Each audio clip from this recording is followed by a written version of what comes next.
राम मंडळी, कसे आहात? मी ऐश्वर्या तुमचं माझ्या YouTube चॅनलमध्ये स्वागत करते. तर मित्रांनो, आजच्या व्हिडिओमध्ये आपण बघणार आहोत फीचर्स ऑफ जावा. जावाची काय कॅरेक्टरिस्टिक्स आहे, जावाचे काय वैशिष्ट्य आहे ते आपण या व्हिडिओमध्ये बघणार आहोत.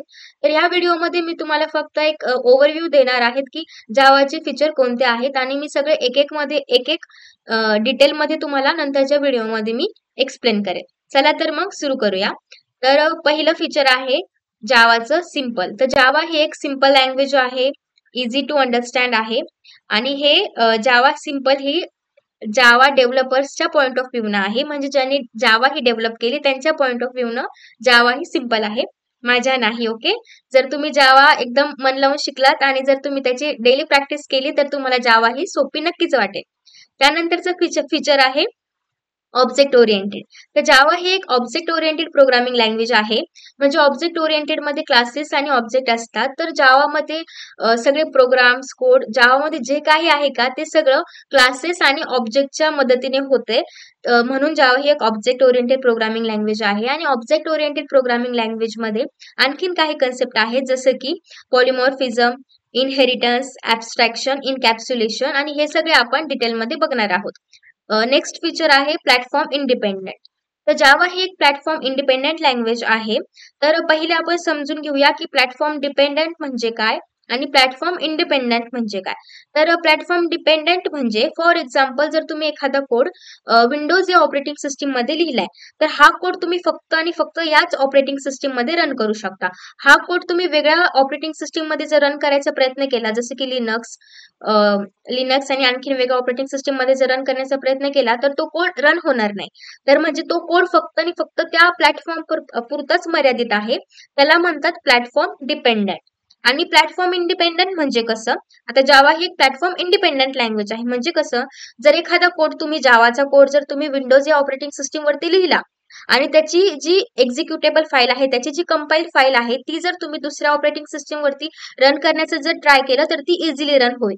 लिनक्स ऑपरेटिंग सिस्टीम, आणखी वेगळ्या ऑपरेटिंग मॅकओएस आणि आणखी वेगळ्या ऑपरेटिंग सिस्टीम वरती ती इझिली रन होईल. म्हणून जावा ही एक प्लॅटफॉर्म इंडिपेंडेंट लँग्वेज आहे. म्हणजे तुम्ही कोड तुम्हाला एकदाच लिहायची गरज पडती आणि नंतर तो तुम्ही कुठेही रन करू शकता. त्याला म्हणतात प्लॅटफॉर्म इंडिपेंडेंट. त्यानंतरचं फीचर आहे सिक्युअर. तर जावा ही एक सिक्युअर लँग्वेज आहे. म्हणजे की जावाचं जर तुम्ही एखादं ऍप्लिकेशन वगैरे जर ते जावामध्ये जर बनवलेलं असेल तर हॅकर्स त्याला इझिली हॅक नाही करू शकत, कारण की जावामध्ये वेगळे फीचर्स आहेत जे की जावाला सिक्युअर करतं. जावामध्ये JDK, JVM आणि JRE आहे. तर जावामध्ये पहिलं आपण जो कोड लिहितो त्याला जावा पहिले कंपाईल करतं, त्यानंतर इंटरप्रिट करतं आणि त्यानंतर आपण जावाचा कोड रन करतो. इझिली जावाचं कोड ऍक्सेसिबल नाही आहे. तर जावा ही एक सिक्युअर्ड लँग्वेज आहे. म्हणूनच जावा ही फोन पे, गुगल पे आणि आणखी जे असे मोठे मोठे ऍप्लिकेशन्स आहेत त्यामध्ये यूज केलेली आहे फॉर सिक्युरिटी पर्पज. त्यानंतरचं फीचर आहे रोबस्ट. तर जावा ही एक रोबस्ट लँग्वेज आहे. तर रोबस्टचा मिनिंग काय होतो, रोबस्ट म्हणजे स्ट्रॉंग. जावा ही एक स्ट्रॉंग लँग्वेज आहे. का?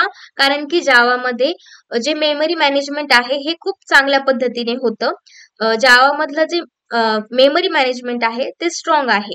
आणि आणखीन एक पॉइंट आहे जावामध्ये, त्यामध्ये एक ऑटोमॅटिक गार्बेज कलेक्शन होतं. आता गार्बेज कलेक्शन म्हणजे कसं, आणि ते ऑटोमॅटिक होतं. फॉर एक्झाम्पल, जर आपल्या घरामध्ये जो काही कचरा असेल तो आपण स्वतःहून त्याला घेतो आणि बाहेर फेकतो, हे आपल्याला स्वतःहून करावं लागतं. तसंच जावामध्ये जे काही अनयुज्ड क्लासेस, अनयुज्ड ऑब्जेक्ट आहे जे की काही यूज होणार नाहीये प्रोग्राम मध्ये, तर हे जावा त्याला ऑटोमॅटिक डिलीट करतं. आपल्याला मॅन्युअली त्याला डिलीट करायची गरज पडत नाही. म्हणजे फॉर एक्झाम्पल, म्हणजे त्याला तुम्हाला एकदम चांगल्या भाषेमध्ये सांगायचं झालं की आता घरामध्ये जर आपला कचरा असेल तर तो आपण घेतो आणि बाहेर फेकतो, हे झालं आपण करतो. आणि जर ऑटोमॅटिक आला की कचरावाला आला, कचरा घेतला आणि स्वतः बाहेर फेकायला, म्हणजे त्याच्यासोबत घेऊन जातो, हे झालं ऑटोमॅटिक. तसंच जावामध्ये जे काही अनयुज्ड जे क्लासेस आणि ऑब्जेक्ट आहे तर ते जावा हे ऑटोमॅटिकली डिलीट करतं. त्याला म्हणतात ऑटोमॅटिक गार्बेज कलेक्शन. म्हणून ही एक जावा रोबस्ट लँग्वेज आहे. रोबस्ट म्हणजे स्ट्रॉंग. आणि त्यानंतरचं फीचर आहे मल्टीथ्रेडेड. तर जावा ही एक मल्टीथ्रेडेड लँग्वेज आहे.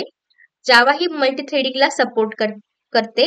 आता मल्टीथ्रेडिंग म्हणजे कसं, की आपण एकाच टाइमला मल्टिपल टास्क करू शकतो. फॉर एक्झाम्पल, जर तुम्ही तुमच्या फोनमध्ये जर व्हॉट्सअप यूज करत असाल, कोणाशी चॅटिंग करत असाल, तर तुम्ही चॅटिंग पण करू शकता आणि बॅकग्राऊंडला तुम्ही म्युझिक पण ऐकू शकता. स्पॉटिफाय किंवा वेगळे ऍप्लिकेशन यूज करून तुम्ही म्युझिक सुद्धा ऐकू शकता. म्हणजे तुम्ही ऍट अ टाइम 2 टास्क करताय. तुम्ही चॅटिंग पण करताय, त्यानंतर तुम्ही म्युझिक पण ऐकताय. तसं जावा ही लँग्वेज आपल्याला वेगळे वेगळे टास्क एकाच टाइमला करण्यासाठी, ऍट अ टाइम करण्यासाठी आपल्याला जावा ही लँग्वेज सपोर्ट करते.